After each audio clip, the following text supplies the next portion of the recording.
பாட்டி அமைதியான சும்மா சீண்டிக்கிட்டே இருக்கிறது. வந்து சொல்றாரு நம்ம கிட்ட, நீங்க 35% ஓட்டு எடுத்துட்டீங்க,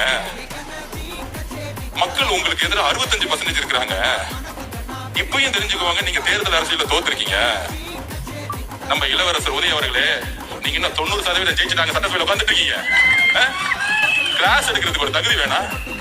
உங்க சொந்த அப்பா குளத்தூர்ல தோத்துட்டாங்க உட்கார்ந்துட்டு இருக்காரு, அப்பாக்கு ஆறுதல் கொடுக்காம, அவர் பாவம் தோத்துட்டோமே, 50 வருஷம் அரசியல் வாழ்க்கை, 234 தொகுதியிலும் போய் வெற்றி பெறணும்னு போயிட்டு வந்தேன், கடைசியில குளத்தூர்லயே தோத்துட்டேன்னு உங்க அப்பா உட்கார்ந்துட்டு போது வீட்டுல போய் ஆறுதல் சொல்லாம சட்டசபையில அப்படி நிமிர்ந்து நின்று பேசுறாராம், நமக்கு அட்வைஸ் பண்றாராம். 65% உங்களுக்கு ஓட்டே போடல ஐயா.